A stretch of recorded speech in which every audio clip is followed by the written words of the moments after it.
আরো এক পা নিয়ে তো উঠেন তার মধ্যে স্বেচ্ছাসেবকের কাজ করেন। এই পর্যন্ত কতবার চন্দ্রনাথ ধাম উঠে হয়েছে? 8 বার।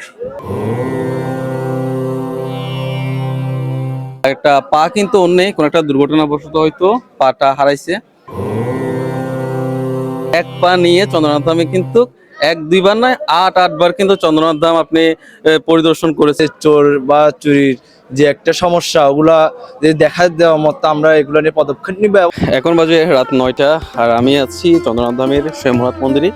আর এখানে তেমন মানুষজন নেই, তবে নিচে কিন্তু প্রচুর মানুষের ভিড় আছে। আমি আপনাদেরকে নিচে গিয়ে একটু দেখাই। আমি এখানে এসেছিলাম জাস্ট শম্ভুনাথ বাড়িতে কি পরিমাণ মানুষের ভিড় জমেছে ইতিমধ্যে সেটা দেখার জন্য। আসলে এখানে তেমন কোনো মানুষজন নেই, একেবারে ফাঁকা বললেই চলে। কিন্তু নিচে প্রচুর পরিমাণে তীর্থযাত্রীরা কিন্তু আসতে শুরু করেছে। এত পরিমাণ তীর্থযাত্রী আসছে যে আমি নিচে গিয়ে আপনাদের দেখালে তারপর বুঝতে পারবেন যে চন্দ্রনাথ ধামে এই শিবরাত্রি উপলক্ষে কি পরিমাণ তীর্থযাত্রী কিন্তু আমাদের চন্দ্রনাথ ধামে প্রবেশ করছেন। ব্যাসকুণ্ডে রাতের দৃশ্যটা অন্য ধরনের দেখা যাচ্ছে। চতুর্দিকে নানান ধরনের কালারফুল লাইট লাগানো হয়েছে, দেখতে পাচ্ছেন আমার পিছনে যে কত সুন্দর লাগছে আসলে ব্যাসকুণ্ডে। আর সে একদিন পরে কিন্তু রাস্তা পার হলেই কিন্তু এই ব্যাসকুণ্ডে লক্ষ লক্ষ তীর্থযাত্রীরা নেমে স্নান করবেন। বাপটা অবাক লাগছে, আজকে একেবারে ফাঁকা। কিন্তু কালকে রাত্রে দেখবেন যে এই স্থানে, রাত্রে লাগবে না দিনের বেলা দেখবেন যে এই ব্যাসকুণ্ডে মানুষের একটা ভিড় জমে যাবে। এত পরিমাণ ভিড় জমবে যে গেটগুলো দিয়ে ঢুকতেও কিন্তু অনেকটা সময় লাগে তীর্থযাত্রীদের। অবশ্যই সেগুলো দেখতে পাবেন আপনারা আগামীকাল।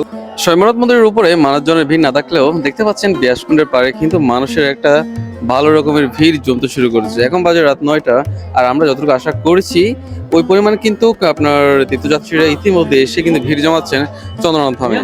আর রাত যত বাড়বে দেখবেন যে এখানে তীর্থযাত্রীদের ভিড়টা কিন্তু আরো অনেক বেড়ে গেছে। এখানে এসে তীর্থযাত্রীরা অপেক্ষা করছেন, সকাল হবে, স্নান করবে, এরপর সকলে আপনার চন্দ্রনাথের উদ্দেশ্যে উপরের দিকে যাবে। এতক্ষণ পর্যন্ত আমি আপনাদেরকে দেখাচ্ছিলাম যে চন্দ্রনাথ ধামে কি পরিমাণ আসলে ভিড় হচ্ছে। আর ইতিমধ্যে আমি আমার সাথে যে দুজনকে দেখতে পাচ্ছেন এরা কিন্তু একটা মহৎ কাজ করে থাকে প্রতি বছর চন্দ্রনাথ ধামের এই শিবরাত্রি মেলাতে। ওনারা আসলে স্বেচ্ছাসেবক হিসেবে কিন্তু কাজ করে থাকেন।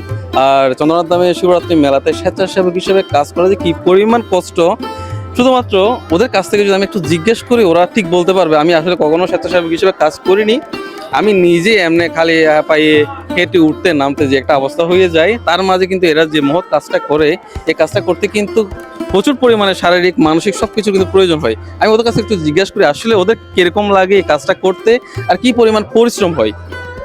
নমস্কার, জয় শ্রীরাম, হর মহাদেব। আমি আসলে সনাতন স্বেচ্ছাসেবী ফাউন্ডেশনে একজন সেবক। আমি প্রত্যেক বছর মেলার মধ্যে এবছর আমরা সেবা দিচ্ছি। এবছর আমার ক্যাম্পিংয়ের মধ্যে ওষুধ সেবা, জল পানীয় সেবা এবং প্রাথমিক চিকিৎসা সেবাগুলো দেওয়া হবে আমাদের সমাজ ফাউন্ডেশন থেকে। এবং এর পাশাপাশি যাত্রীদের যে ভয়ভীতি, মনে করেন চোর বা চুরির যে একটা সমস্যা, ওগুলা যে দেখা দেওয়া মতো আমরা এগুলো নিয়ে পদক্ষেপ নিব এবং আমরা এগুলোর সম্পূর্ণ যাত্রীদের নিরাপত্তা দেওয়ার চেষ্টা করবো। আমরা প্রত্যেকবার চেষ্টা করি, মহাদেবের কৃপায় আমরা এবারও চেষ্টা করবো। অবশ্যই যদি মহাদেব কৃপা করে আমি এই প্রত্যেক বছর এই কাজটা করতে হর মহাদেব। নমস্কার, ধন্যবাদ। আপনারা আসলে বুঝতে পেরেছেন যে ওনার যে কাজটা করে এটা কিন্তু আসলে মহৎ কাজ। আর আমার এই ভাই, ওনার নাম হচ্ছে সবুজ। আর ওকে আসলে কি বলবো আমি, যেখানে আমরা 2 পা 2 হাত একদম সুস্থ শরীর নিয়ে পাহাড়ে উঠতে অর্থাৎ চন্দ্রনাথ ধামে উঠতে যে পরিমাণ কষ্টটা হয়, আর আমার সামনে এখন আসছে দেখতে পাচ্ছেন ও কিন্তু আসলে একটা পা কিন্তু অন্য কোন একটা দুর্ঘটনাবশত হয়তো পাটা হারাইছে। আর চিন্তা করে দেখেন এই এক পা নিয়ে এই পর্যন্ত কতবার চন্দ্রনাথ ধাম উঠে হয়েছে? 8 বার। এলোতে 8 বার। এখন আমাদের সীতাকুণ্ডে অনেক মানুষ আছে যে একবারও এখনো পর্যন্ত চন্দ্রনাথ ধামে যান নাই। আমাকে অনেকে বলেন, আমাকে কমেন্ট করে বলেন যে দাদা আমার বাড়ি সীতাকুণ্ডে কিন্তু আমি এখনো পর্যন্ত চন্দ্রনাথ ধামে একবারও যেতে পারি নাই। আর ও এক পা নিয়ে চন্দ্রনাথ ধামে কিন্তু 1-2 বার নয় 8 বার কিন্তু চন্দ্রনাথ ধাম আপনি পরিদর্শন করেছে। আর ওরা কিন্তু স্বেচ্ছাসেবক হিসেবে কাজ করে থাকেন এই এক পা নিয়ে। চিন্তা করে দেখেন যে 2 পা নিয়ে চন্দ্রনাথ উঠতে পারেন না, আরো এক পা নিয়ে তো উঠেন তার মধ্যে স্বেচ্ছাসেবকের কাজ করেন।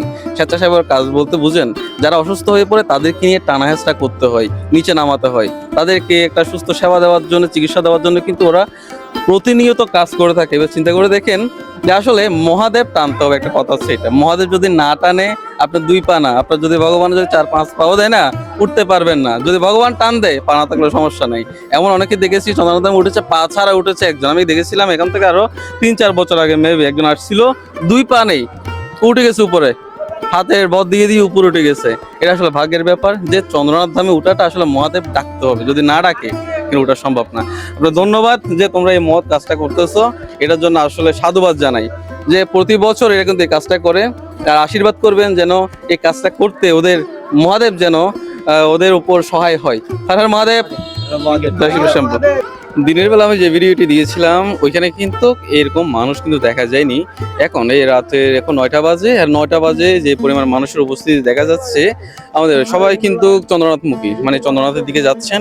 যে যেখানে পারছেন সেখানে গিয়ে হয়তো রাত্রি যাপন করবেন এবং সকাল সকাল তারা স্নান করে চন্দ্রনাথের উদ্দেশ্যে রওনা দিবেন। আমি এখন আছি আপনার সকালবেলায় আমি যে ভিডিওটা দেখিয়েছিলাম আপনাদের, অর্থাৎ সন্ধ্যাবেলায় যে ভিডিওটা আমি আপলোড করেছিলাম আপনার মেলার প্রস্তুতি, সেখানে কিন্তু এখানে দোকানপাট শুধুমাত্র বসতে শুরু করেছিল, আর ইতিমধ্যে কিন্তু দোকানপাট একেবারে তৈরি। এই পথগুলোতে দিনের বেলা মানুষজন না থাকলেও রাতের বেলা কিন্তু মানুষজনের ভিড় বাড়ছে। আপনারা দেখতে পাচ্ছেন এই যে এখানকার যে দোকানপাটগুলো খোলা হয়েছে, এখানে কিন্তু ইতিমধ্যে মানুষজন কেনাকাটা করছেন। আর এটা দেখে বোঝা যাচ্ছে যে অবশ্যই আগামীকাল প্রচুর পরিমাণ তীর্থযাত্রী হবে, প্রচুর পরিমাণে। আর আমরা বাজার দিয়ে আসার সময় কিন্তু অনেক তীর্থযাত্রীকে দেখেছি গাড়ি থেকে নেমেছে, তারা সে রাস্তা দিয়ে আসছে, যেখানে এটা হচ্ছে আমাদের মন্দির সড়ক হিসেবে পরিচিত। কলেজ রোডও অনেকেই চিনেন, কলেজ রোড নামে অনেকেই চিনেন। সেই রাস্তাতে কিন্তু প্রচুর পরিমাণে মানুষ একেবারে চন্দ্রনাথমুখী হয়ে ভেতর দিকে যাচ্ছেন। আমরা আশা করতে পারছি আগামীকাল প্রচুর পরিমাণে তীর্থযাত্রী হবে, প্রচুর পরিমাণে। আমরা যে ভয়টাতে ছিলাম হয়তো তীর্থযাত্রী হবে না, কিন্তু না, যত রাত বাড়ছে কিন্তু তীর্থযাত্রীরা আপনার চন্দ্রনাথমুখী হয়ে কিন্তু আসতে শুরু করেছে।